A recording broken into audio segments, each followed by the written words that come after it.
Your next promotion is just the beginning, and this podcast shows you how to get there. Welcome to episode number 183. Today's interview is off the charts. You know how when somebody tells you something over and over again, and then another person tells you, and finally you're able to hear the advice as if it's for the first time? That's what I love the most about today's interview with ex-CEO and now authenticity coach, Erin. She is absolutely phenomenal, and everything that she did in her career to become a CEO, this was not the career path that she set out to take on, is exactly what I teach. And when I was interviewing her, I was like, yes, exactly. That's what I think. That's what I teach. It's so amazing to hear it from her firsthand and how she created this dream opportunity for herself that wasn't a dream at first, but she turned it into that. And now she is helping leaders all over the world step into their authenticity. You are going to absolutely love this conversation. Let's get started. Welcome to Women Changing Leadership. I am your host, Stacy Mayer, and I teach you how to get promoted, get paid, and bring your whole self to the leadership table. I am on a mission to change organizations from the C-suite out because women are the new face of leadership, and we are doing it on our terms. Hello, everyone. Welcome to another episode of Women Changing Leadership. I'm your host, Stacy Mayer, and super excited, as always, to be here with you again this week. So I have a very new and dear friend on today's podcast, and it's amazing how quickly that can happen, where you meet somebody even virtually online and you just click, you just build that trust right away. And I can tell you right now, the reason that Erin and I were able to build that trust so quickly was because of our authenticity. And I think both of us saw that in the other person, and we acknowledge that. And then Erin is also a podcast host of an amazing podcast that we'll talk about today. And she invited me to be on her podcast. And I was like, you have to be on my podcast. And then we're like, let's just talk for hours. And so that's why I'm having her back on again today, because it's just really incredible, the work and the journey that Erin has been on to find her own authenticity, and now to be able to give that to so many other leaders and to really bring that out in other people is such a gift. So I'm honored to have her on today. Thank you so much, Erin. Thank you for being here. I'm going to start out with giving Erin a formal introduction, and then we'll dig right in. Erin Hatzikostas is a former CEO turned professional pot stirrer on a mission to eradicate the BS that plagues the corporate workplace. She founded Be Authentic, Inc. Erin's a keynote TEDx speaker, best-selling author of You Do You-ish, co-host of the podcast Because Work Doesn't Have to Suck, and a business coach. Thank you again, Erin. Thank you for being here. Yeah, no, I'm so happy to see you again. Yes. Now, we might have a guess to the answer to the first question just from the introduction, but what do you feel like have been your secrets to success throughout your career? Everything I've dedicated this second half to is authenticity. And I talk about authenticity, though, differently than everybody else. What I realized, it's not a permission, it's a power. It's not something for you. It's actually something you do for other people. And it's actually sometimes consciously, sometimes subconsciously done purposely. And yeah, I mean, I didn't have this epiphany right away. I always, if somebody would have called me authentic, I wouldn't have been surprised. But it wasn't until I decided to retire from my corporate position when 75% of the messages kept saying, we'll miss your authentic leadership. And it was kind of this moment, because I'll be honest, I had great success. My career was soaring. I was CEO of a 9-figure company, turned it around, massive turnaround. But I always, Stacy, kind of felt like, when am I going to be found out? I would have these feelings or like, when's my luck going to run out? Or when am I going to be found out? And it wasn't your traditional imposter syndrome. Like, I got the memo on that. Like, 10, 15 years ago. Like you lean over the edge a little bit, you do things you don't completely know what you're doing, et cetera. But it was more that I felt like I wasn't sacrificing as much as my peers. And, I could literally look to my left and right because we would get together on a monthly basis for our monthly operating reviews and quarterly basis, quarterly business reviews, right? We were always sort of seated at the table in real life for the most part. And I would see so many of my peers, jumping out of plane almost every week to meet with customers or clients. I would see, I had a good friend that moved her family 3 times in 5 years. I saw vacations canceled. I saw, weekends given up. And don't get me wrong, I worked hard. I did travel. Like I did some of those things, but I sort of refused to, sort of go over the edge. And so I was always like, okay, we've had massive success, taking this company from kind of the shithole to like tripling earnings, employee engagement. Everybody was like, really high culture.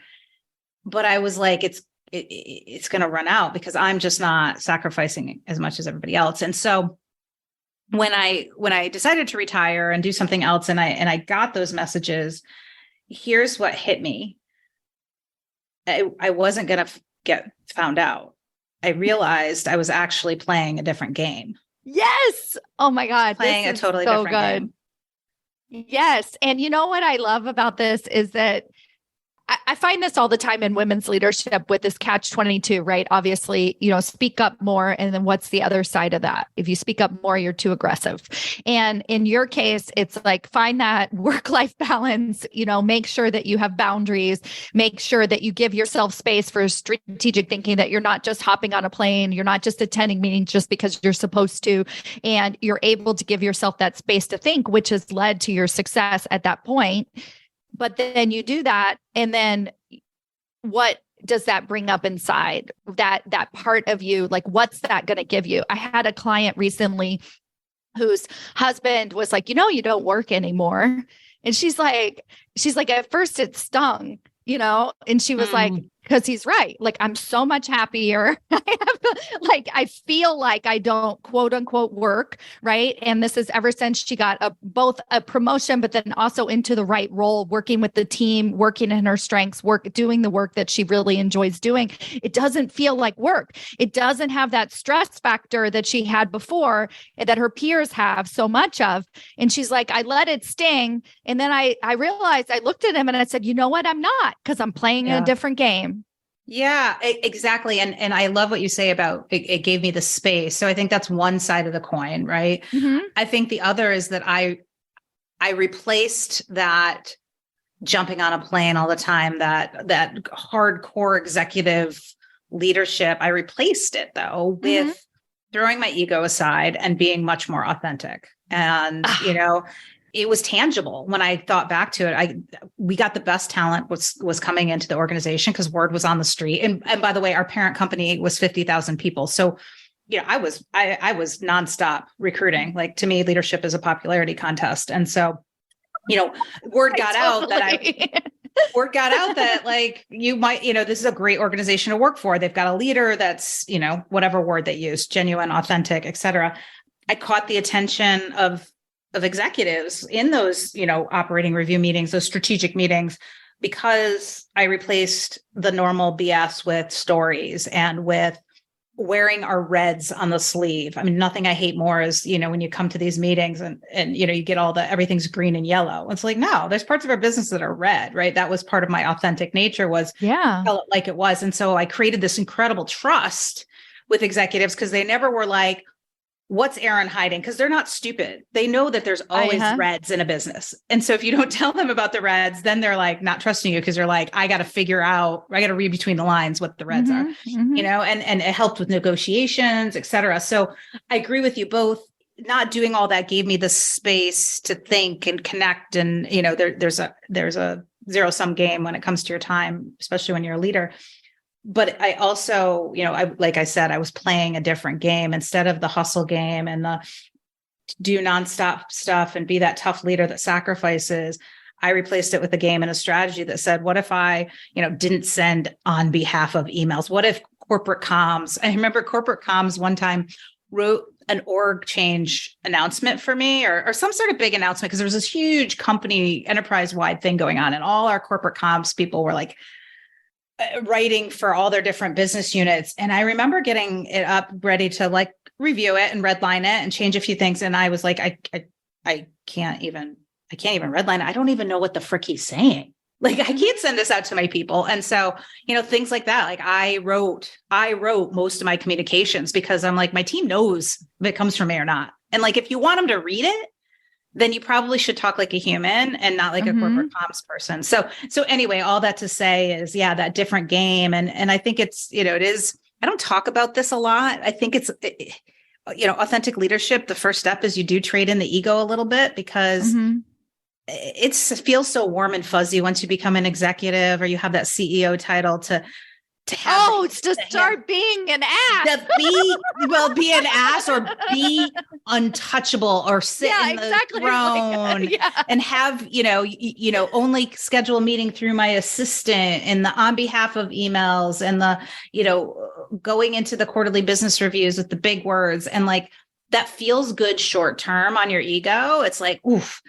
But long term, it feels a hell of a lot better when you're an authentic leader and you get killer results. And then people are like, oh, you're really the queen, right? Yeah. Yeah. I had to check myself. This is totally a kind of a little bit different, but just reminds me of my world when my mom was like, oh my God, you post so many great videos on Facebook. And I was just like, oh, well, it's great because I'm not actually doing any of them, right? I'm just like have my assistant do it. And I felt myself go into this like very weird, mucky place. It's like almost like that was a badge of honor that I wasn't actually doing that, but she thought I was. And I was like, oh, this is not good. And so actually it was a wake up moment where I was like, okay, well, first of all, I'm probably doing a lot of fluff and things that aren't necessary. And then maybe I should take a look at what I'm doing and actually decide if that's what I want to be doing.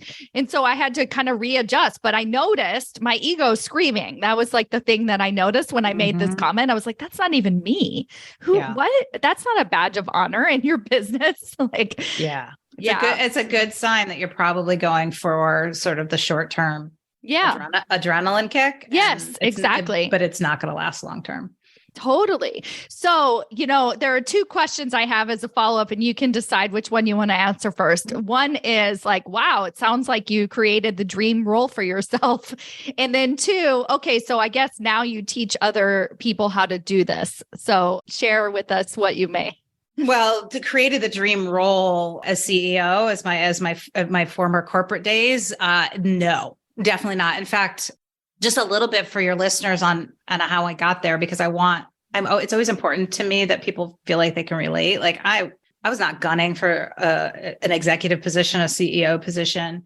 I'm a small town girl from Northern Michigan, but a couple of things I think led me there.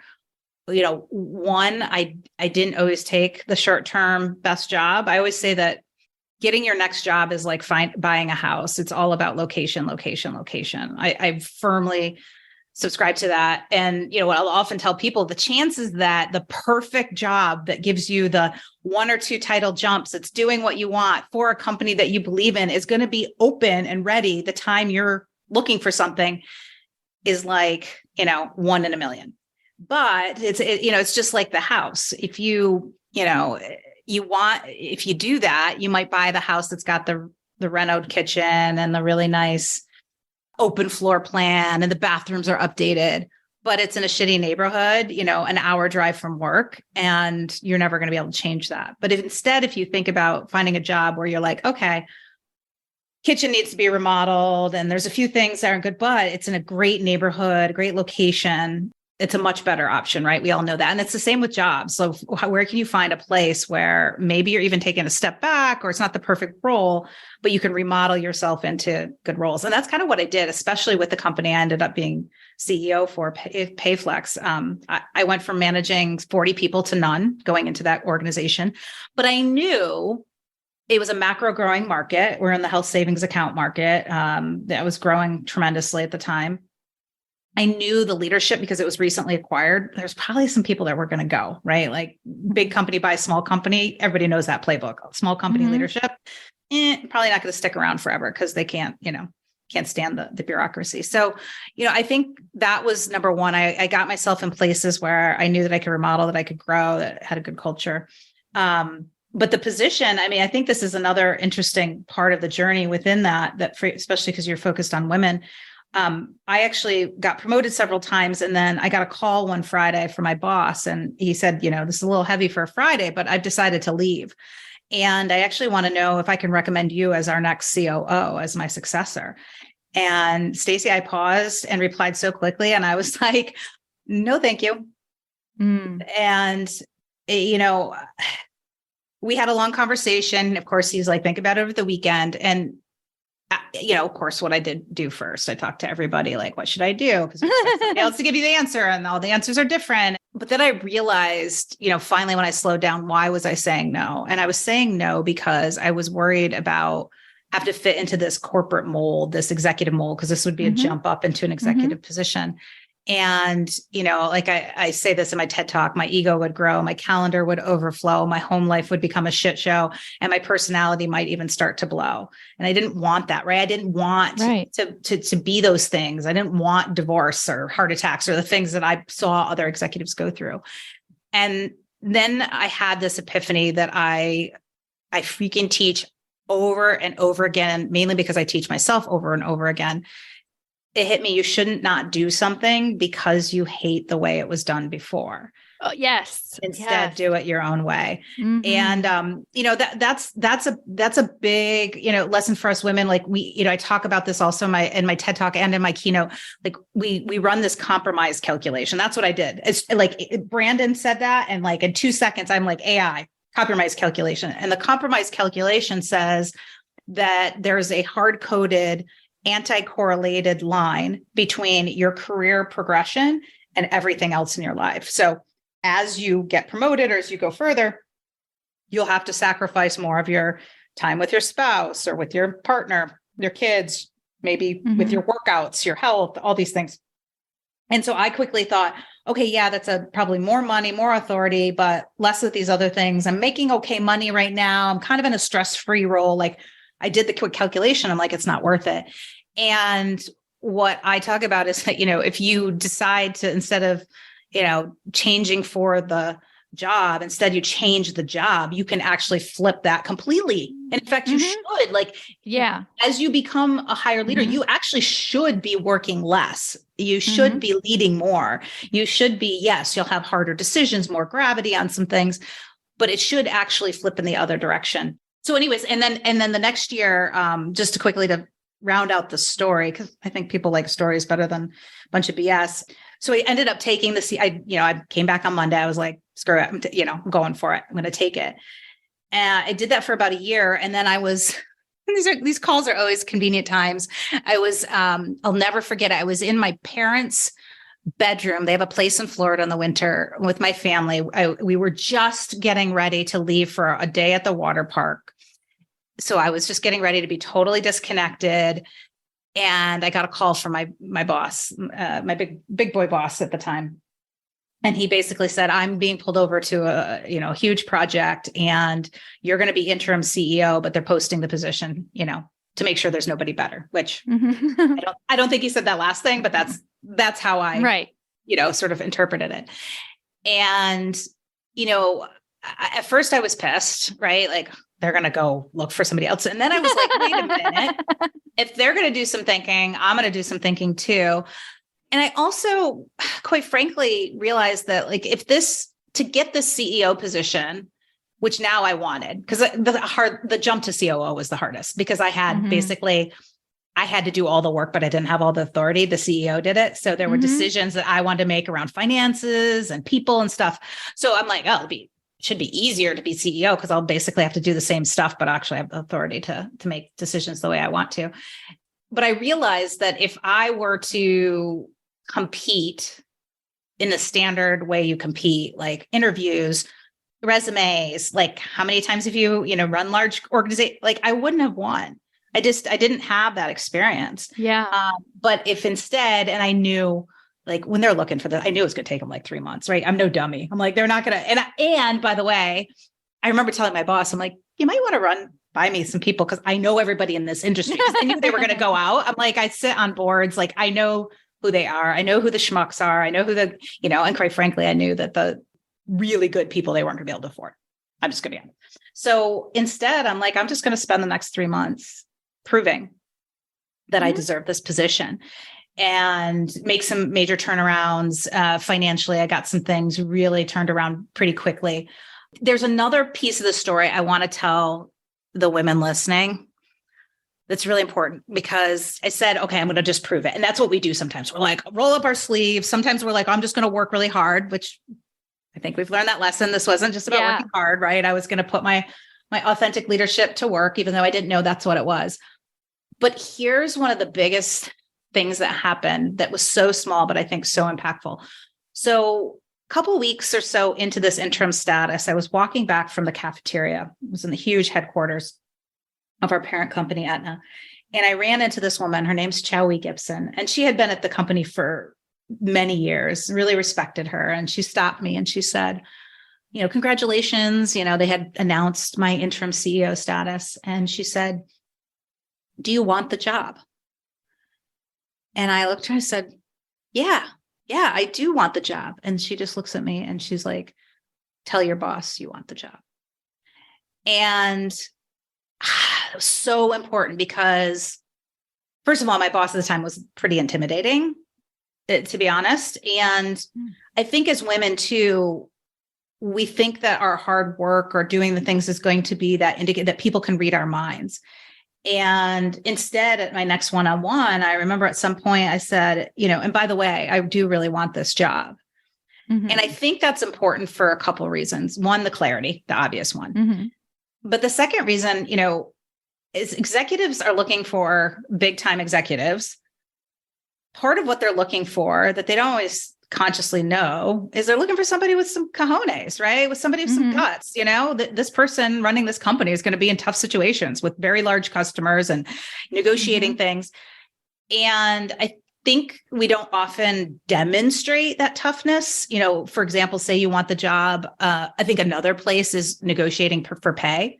So many times women will think, I don't want to be greedy or I don't want to do that. And what they don't realize is even though that hiring executive or whatever on the surface might be pissed that they might have to pay you more, subconsciously or maybe consciously, they'll come around and realize, but I also want somebody that's going to have the cojones to negotiate, because this isn't the only negotiation in this role. If you're an executive, you're negotiating something, right? Contracts and things like that. So that was a really important lesson. And then when I took the CEO, so I ended up kicking ass. They ended up, they were basically like, yes, this is yours.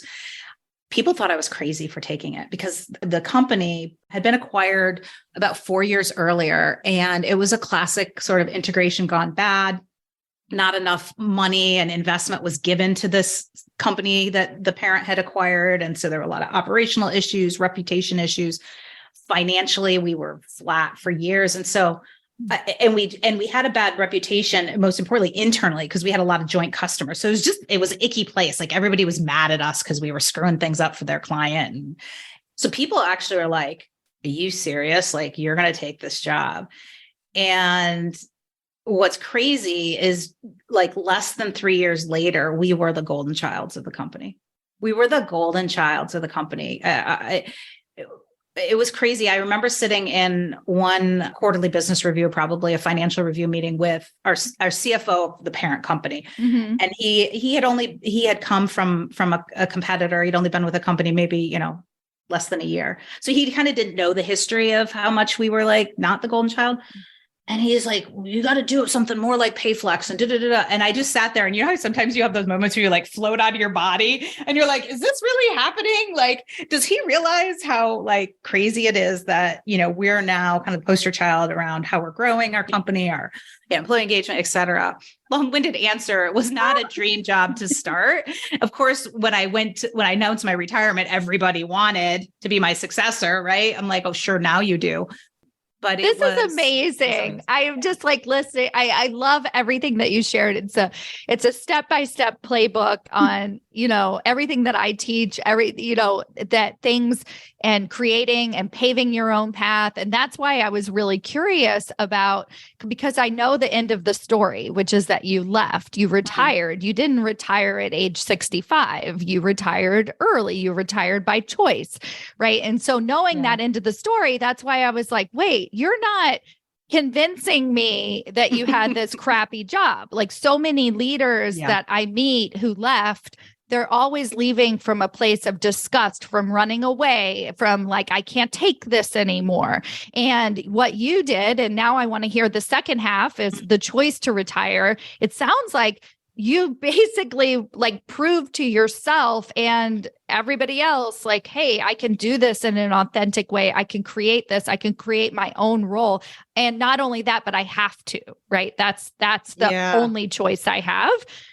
So then what? So, okay. So sit back for all right, here we more go. stories, because what you and the listeners might think is, while I'm running around leading this company and turning around, I had this epiphany that authenticity is everything. And I went and became a speaker, and that's not what happened. And part of it goes back to space and how important that is. But what drove me to retire. So I have this thing that I had learned about myself: about every 3 or 4 years, I get an itch. And at first it used to piss me off, because I was like, why are you itching for something new when like you're now the go-to person? You can read an email in a hot second. You know what to do. Like life should be easy. But what I realized about myself, I would also at the same time, I would start to feel lazy and uninspired. And I basically realized, and I am not alone, I'm guessing 90+% of your listeners go, oh my God, that's me. I realized that I am at my best self when I have an exponential challenge, when I have something that's new, right? And challenging, even though logic says, why would you want to do that to yourself once you've kind of figured out the role? So that I had sort of learned that. And so I was starting to get that itch again. And I remember sitting in, so one of my big sponsors was Karen Lynch, who's now the CEO of CBS Health. I remember going to her big fancy office and just to do kind of a one-on-one. And I wasn't going to necessarily bring up the itch, because we were going through the whole CVS acquisition. I'm like, it's a really heavy time. Like, she doesn't have time for this crap. But she read me, like, as soon as I walked in, she's like, hey, you've been there for about 3 years. Are you thinking about something new? And I was like, oh, okay. Nice. Since you brought it up. And what happened from there is almost like if you go to a restaurant and you look at a menu, if you're like me, you sort of kind of try on the meals to figure out what you like, kind of pretend taste them. Like, oh, do I feel like quesadillas? No, I don't feel it. Do I feel like a burger? No. And she was throwing out like a bunch of different ideas. And I was like, oh my God. And I remember having to change my response every time, because I didn't want to be like, no. So I was like, what I like about that is this, but what I don't like, it was, like nothing tasted good. And I kind of felt like, so there's a bunch of conversion thing. One, I felt like I wasn't gonna be able to scratch that itch. Like, yes, I could go be a bigger business unit or, take on something else, but the playbook isn't radically different, right? And how you lead and manage. So I kind of felt like I'd done that. I also hate doing things normal. And I'd always told my husband, I never took a break when I was having children. I have 2 children. They at 16 weeks went to daycare and are thriving and doing great. But I never stayed at home or worked part-time. But I always said like maybe a mid-career break, quote unquote, when they get to the age of, teenagers and need more support mentally and physically running them around. And so there was a little bit of that, like a little time with the kids, which by the way, was the memo my husband got. He thought I was like retiring to like take a break, but he quickly learned that wasn't the case by hearing me talk to friends at a pool party or something, great communication. And I just knew that I had been 22 years there, and that every year that I didn't break free and go do something new, it would be harder. And so the buckets that I was thinking about were actually, there were several of them. One was going, I was courting, a lot of executive recruiters looking at me for like CEO of more of a healthcare startup, something a little bit different in the, sort of VC backed. So that would be very new for me, fundraising and stuff. So I was having those conversations. I had an app idea. I actually started, it was called Braid, and it was an app that helped you manage all your kids' activities, especially when they're in elementary school and you get like 1,000 papers and you're like, I don't know when I'm supposed to bring in the Jell-O mold versus like the concert. And so I had this whole app idea, which I sort of started. And then I had thought about, I thought about career and leadership space, But honestly, I was like, oh, that's like a dime a dozen. There's a bazillion people out there. Like, I don't want to, I don't want to go do that. And obviously you're in this space too, and you don't do it normal, but that was kind of my thought process, right? Like, I just don't like doing normal. And so there was like this kryptonite. And one of the interesting parts, so I was starting to think about it in my head, things weren't tasting good. And I went on a business trip and I sat next to this woman on the plane. I'll never forget it. And I started talking to her, and she had done about 10 years in corporate and then left and started her own kind of HR outsourcing business, small business, but here in Connecticut. And, I just was asking her a million questions. She seemed so happy, and I was just peppering her. And then I stopped and I was like, I'm sorry, I keep asking you all these questions, and these are, the best therapists, right? The good old plain people where you're like, yeah. And it was the first time I had said it out loud, but I'm like, I can say it to her. She doesn't know me from I said, well, the reason I'm asking is, I'm thinking about leaving my job and going to do something, maybe entrepreneurial or different like that. Mm-hmm. And as soon as it came out of my mouth, Stacy, I literally, then I heard it and I was like, and I said to her, I'm like, but that would be really stupid right now because my reputation's at an all-time high. Like, I could kind of name my next job, if you will, maybe not completely. I don't want to sound pretentious, but like things were going really well. To your point, I wasn't unhappy at all. And she just stopped me and she said so succinctly and matter-of-factly, she just looks at me and goes, who says this is the top? And as soon as she said that, the metaphor just sprang to life for me. I could see the mountains I hadn't climbed. I could see the pathways that I was curious, like what would the flowers look like? And it really, really changed me. And so then before I left, I started working on Braid and I did like the business case. I have great logo. And then I was meeting with some guys in the tech space and they're like, okay, next step is just to start building prototypes. And I was like, oh, crap. Like, I don't like to build stuff. Like, I like to create, but creating and building are two totally different things. And while I was sort of working on Braid, I just started blogging and not even publicly quite yet. I sat at my son's, he plays hockey. And so I'd sit up in the cold ass rink, in the awful bleachers, the unergonomic bleachers, but I'd have like an hour and 15 minutes as practice. And I started a document. And I'm not a writer. Like, I was a math major. Like, I don't consider myself a writer, but before you know it, I had 37 pages of like draft blogs. And I was like, oh, I might have a few things to say about some things. And so I thought, oh, you know what? I'll blog these like thoughts and ideas. I'll also blog my journey of transitioning from corporate to entrepreneur. And then it kind of, I don't know how it all formed together, but I started to realize that lesson again, you should not do something because you hate the way it was done before. Instead, do it your own way. I also started to realize like that there is a box around this career and leadership and that a lot of people I knew were sort of your traditional corporate trainers. They come in leadership, this whole personal branding space where you can keynote speak and you can write. Like, I didn't know this was a thing, which is crazy, right? At 44 years old, it's amazing that we're still learning about professions. I kind of finally had this epiphany that I think it all kind of came together, also realizing that this authenticity thing, like I said at the very beginning, it's tangible, it's purposeful. It's not fluffy unicorn doo-doo that just gave myself permission to come to work like I would my friend's pool party. Like, it was actually something more tangible. And so then at some point, I don't know. I was like, screw it. I'm starting this company, Be Authentic Inc. I have no idea what the hell I'm going to be doing. I don't know what the business model, but when I realized, I think that, the straw that broke the camel's back, when I realized that the thing that both gave me permission to say yes and to not sacrifice, my marriage and my kids and stuff was also the same exact thing that drove my business success and was the thing I knew was missing from so many people. Like, from a macro perspective, it wasn't like, oh yeah, that's everybody else. Like, that it was literally the antichrist of so many ways, the way that most people handle those positions. All of that. I was like, oh yeah, no, I pretty much need to go. This is it. Whatever the heck this is. And it all makes sense. I was thinking from an existential point of view, as you were talking with this, because I've been working on this a lot, because I realized the part of me really wanted my business to get easier at some point. right? Like that there was this little voice inside my head that I would figure this out, or, sales, marketing, whatever. Like you said, in the beginning, you have this really great idea and it's also clear, right? You're like, oh, the thing that got me success will bring me more success. And it's like, oh, and that's how my business has been. It was very, very clear.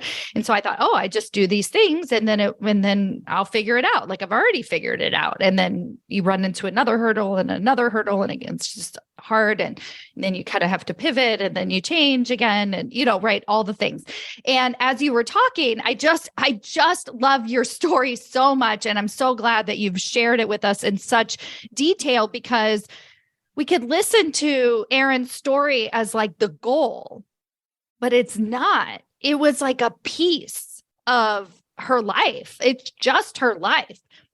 And so we could say, oh, we're stuck in this role and, it's the culture and it's my boss and it's this thing that's happening to me. And so, if only I could be authentic and if only and then she's like, oh, well, I was like, okay, well, I'm just going to try it. And then she's authentic. And then she gets to a point where it's like, oh, well, what's next? What else can I have? What other mountain can I climb? And I think, and this is just like also me talking to myself, is like, oh, we're playing, I guess the theme of today is the wrong game. We're playing a different game. And the game is that we're not looking for the grass to be greener ever.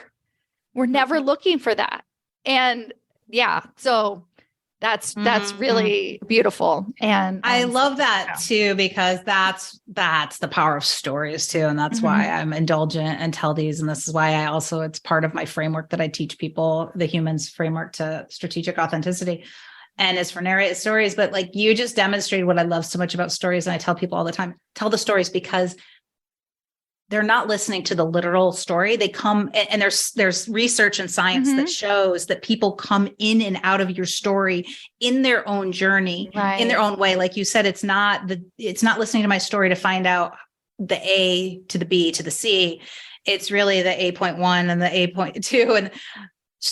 And you can jump on those threads in a way that might even be 90-degree turn. So there's the lesson within the lesson too. One of the ways that you can be more authentic, purposely, strategically at work as a leader or as, in any role is to replace, the facts with the stories, because people aren't, and they're always worried it's going to take up too much time. No, people don't care if you like take up too much of the time. They care if you waste it. But if you tell that story, people jump on the journey kind of like you did and take their own interpretation and their own direction. And I don't give two shits where you took my stories, whether it's you or other listeners. Like, take the stories wherever you need to take them today. So good. So that answers my second question, which is now how you help other leaders find their authenticity, and your book, You Do You-ish. I would love to hear more about the work that you do and how you teach this. That's one example through storytelling. What else do you do? When I realized that it was purposeful, I really sat down, and it was through the process of writing my book, and it's called You Do You-ish, because I really hammer to people, authenticity is not the same as be yourself. Sorry. Spoiler alert. They're not synonymous. It's not the same as transparency. Authenticity is not just, coming into work and being like, oh, guys, I had a nightmare last night that, our systems collapsed and I'm worried that's going to come true because we haven't invested in, we learned from, the Silicon Valley Bank, quote unquote, transparency that CEO gave that turned into a run on a bank, that full transparency is not always good. And it's not the same. Authenticity's root word is authentikos, and it means to be genuine, but it also means to be original and authoritative. And so anyway, I spent a lot of time sort of reflecting and doing research and came up with what I call the 6 principles of strategic authenticity, which is HUMANS is the acronym, stands for humility, being unexpected, modeling, adapting, narrating, and spark. And what I've found, because I've been doing this I've had HUMANS for 3 years. I've been in business for 4, but I've been out doing workshops and keynote speaking. People need that tangibility. Like I always say, I am not some walking, fluffy Forbes article that said, you need to be more of an authentic leader by being caring, humble. And then you get done reading it, all you can think is A, I wish my boss read this, and B, this does like, it takes no action. So I'm really, really passionate about the actions that I put behind and help the exercises that we do. We do intriguing intros, and I've got all these different sort of exercises that don't tell you how to be authentic, because that would be bullshit. Like that would be hypocritical, but it gives you the training wheels to reverse the cycle. What I like to say is, like, in the corporate world, especially, there is like this current, right? There's this current that takes us down the, like, here's how we're supposed to do things. And here are the buzzwords. And here's our LinkedIn profile supposed to say exceptional. And we're supposed to be honored. And when I do a meeting, I got to have a dashboard and I got to have a committee, like this current. And so what Humans does is just gives you some lifelines to fight against that current and to do things a little bit different, a little bit authentically. And then, like with stories, however you take the HUMANS and make it your own, great. So, and how do I do that? I mean, keynote speaking is my number one. It's super cheesy. That's where I'm meant to be. I am like an extrovert to the nth degree. So when I come on a stage, I've warned some audiences, like, I will suck the energy right out of you and give it right back. Like I really thrive in not just lighting people up, but entertaining and giving them something that fundamentally changes their life, like the minute they go. And so I do that through keynote speaking. And then I also do workshops. So several companies, I've been hired under DEI context. I've been hired under leadership context, where we spend some more time, because, as you know, the best change doesn't come from a 60-minute shot in the arm. And so we spend more time, we have more time to talk about it. I have an exercise and a curriculum behind each of the humans. And it's the best freaking way to change your culture. I am convinced of it, because you know why? It's not noble work. It's fun. It's fun. It's different. You have to be a little bit brave, because you're going to be doing things differently, but it's fun. So I do a lot of the corporate workshops, a lot of those virtually. And then I do business coaching. So I mostly work with CEOs and presidents that were me. They run companies 200 to a couple thousand.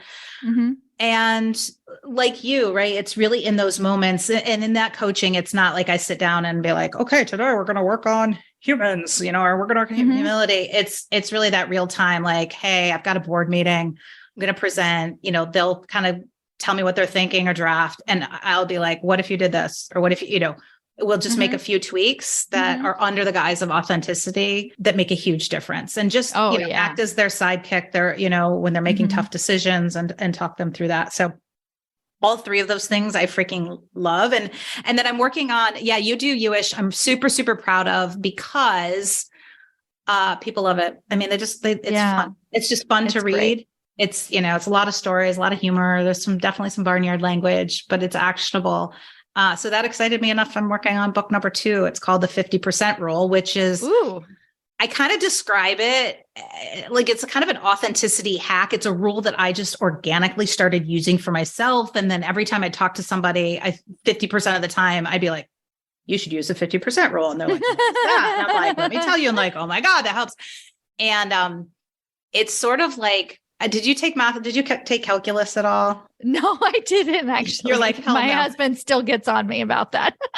Okay. Well, even if you did, you'd probably forget. But for listeners that took calculus, for me, I was a math major, but I'll never forget the day. What happens when you take calculus is the first month, you learn these super mind-bending, like calculations and formulas and ways to find the tangent to a line or to an equation. Okay. So you're just like, holy crap, this is rocket science.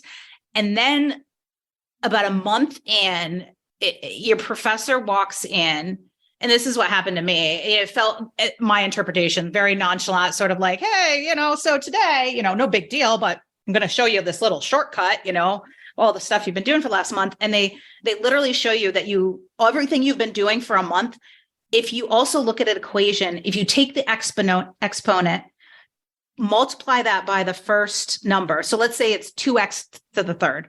If you take the 3 and multiply by the 2, so now you have 6x, and then you subtract 1. So you make it to the squared instead of third. 6 is the answer. And you're like, mother cupboard. You kidding me? For the last month, I've been doing these calculations and and of course you never notice the pattern that it was just. Yeah. And so that's kind of the 50% rule for me. It's like this little aha hack that helps people really. The basic rule is every time you learn something new, including listening to this podcast, only take about 50% of it. Mm-hmm. The other 50%, you need to curate with your own ideas, something you heard on another podcast, your own thoughts, like you were doing when I was going through my story. And it sounds so stupid simple, but I've got a team now of about 70, 80 people that are helping me kind of as we shape the book. And once you hear the 50% rule, you're like, oh yeah, I do that every day. I do that with and then you'll realize you don't. Yeah. You'll go, for me, I used it all the time. And then I had this back issue and I would go to the chiropractor and I would listen to everything he said. And then I would go to physical therapy and they hate each other, not personally, but the two professions are and they were like, no, that's just, all you're doing is curing it for a little bit. You need to solve the underlying issue. PT would be, and I would ping pong back and forth. And then one day I was like, you dumbass, 50% rule it, take half of what the chiropractor, because some of the things are working.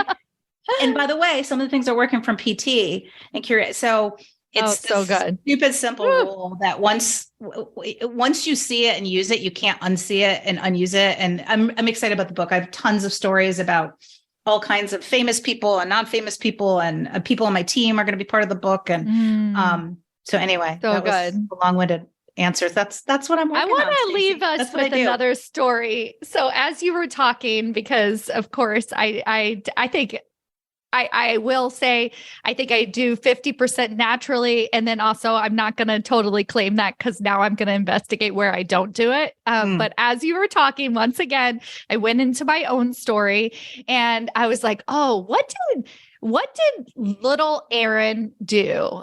As you do you, right? Where was that little inkling of the woman who was like, nope, I'm going to do it my own way. I'm going to figure things out. I'm doing the 50% rule all along. I would love to hear anything that comes to mind as little Erin. Well, I'm so glad you asked this now and not 6 months ago, because this is a kind of epiphany as I was writing the second book, 50% rule. With You Do You-ish, the biggest epiphany I learned this from my father. Why did I watched my father as a teacher and then as a real estate agent use authenticity really as his secret weapon to success. But as I was writing 50% rule, that's what I love about writing books. You think that then write, but you only know about 50%. And then you start writing and you're like, no shit, I didn't know that, right? Because you have time to have space and you have to slow down. You only can type so fast. What I realized is little Erin is always hated competing on the normal, competing on the usual, and that it's easier to compete on the unusual. Meaning, for example, I ran hurdles in high school. You can't see me sitting here, but I'm 5'2.5". I should not have run hurdles. That is not a natural fit for my stature. And people would ask me, oh, that's pretty brave. Why do you do it? And I was like, oh, I don't know. It's challenging or whatever. And then I realized it's all part of the same personal pattern that I ran hurdles because less people ran hurdles. I was like, I'm not the fastest person. Let me run not the 100-meter dash. That's where all the freaking fast people go. I'm going to, do that. And, I realized, I graduated second in my class in high school, which sounds super fancy, but there was 87 people in my class, but I was salutatorian. I'm not saying I could go anywhere, but I went to Western Michigan University. Now, it's a great school. It's about 35,000 people. I wouldn't change it for the world, but it's not the most prestigious school. You know why I went there? Because most people I knew were going to Michigan State. And I was like, I know, I want to, so I think for me, whether it's because it's easier to compete, like the hurdles, or I think it's easier to stand out, or it's just not as fun. I don't know. I think, I need a therapist probably to unwrap this one a little bit more. But that is part of what I talk about with the 50% rule, even more than in You Do You-ish, is that when you start to do that, you basically so I call the disease that I'm trying to solve is sleep running syndrome. We're all kind of running so fast at information that's told to us, that Google tells us, that online courses, that mentors, and we're running, but we're kind of sleeping and we're just soaking it all in and feeling like we have to do it. And then what happens is, we don't realize we're doing it, but we have things like comparison cramps come up and copying calluses. And I talk about, finish fatigue and all these of course, fun little, alliterative things, but real things, right? We compare ourselves and can't get things done. And we feel like paralysis sometimes. And what I realized, which I did as a little kid, and that I'm now bringing a lot into the 50% rule, is if you just play a different game, if you 50% rule it, like that, a lot of that stuff becomes obsolete. Like, how can you compare yourself when you're only doing 50% of what, somebody else is doing? It's not possible. So it changes the game externally, but it changes the game internally as well. And I for some reason, I've been doing that my whole life. Yeah, so good. All right, as we wrap up today, I know we've talked about so much, but I want to see if you have any final words in there for a woman who's looking to advance in her career, is looking to kind of make that transition into executive leadership. Any final words of advice for her would you have? Yeah, I mean, I would say using authenticity. And I have a freebie that I can give people to say, okay, what the frick does that mean? I have a 10-step, options, but it's going to feel weird at first. So you might listen to this and be like, hell's to the yeah. And then, you get into the interview or the meeting or the whatever, and you're like, oh my God, I'm going to stand out. I'm going to be not a weirdo, but it's different. It's going against the grain. And what I would tell you is that there is going to be a period of time where you have to put the toes out over the ledge, and it might feel a little bit different. You might be, your ego might hurt, all those things that we kind of talked about. But you're going to get results, and you want to start observing those, like little ones and bigger ones. And this is what happened to me when I was becoming CEO. I was getting these little results. And guess what? The executives above you that are making these decisions don't give two shits about what you do, other than making sure it's legal, compliant, ethical, if you're getting results. And so as you think about maybe being more authentic to get there, know there'll be a period of transition time where either you'll get external thoughts, but most of it'll be just perception internally that you think people are thinking. But as soon as you start to get those results, A, not only are they not going to care if you're sort of unorthodox, B, they're going to start to emulate you. Because the authenticity is not inspired in a one-way street. It's a circular reference. And so get through that period. It's almost like a detox period. Get through that period. Start to get the results. And then like I always tell people, I don't change people, I change their addiction. So just get addicted to the results, the feedback, the smiles, the attention, the whatever it is, by being more authentic, and then just keep feeding that addiction. So good. All right. Thank you. Thank you so much, Erin. And you mentioned the free offer. We'll link to that in the show notes, and any other ways that people can connect with you. Yeah, I would just say LinkedIn is where I'm most active if you want to talk to me realish time. And then, check out the Authenticity Playbook. I'll send you the link for that. But I'd love to connect in any way. All right. Sounds great. Thank you again. You're welcome.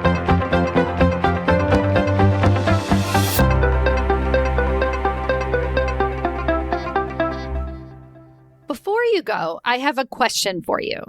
Do you know how close you are to your next promotion? Really?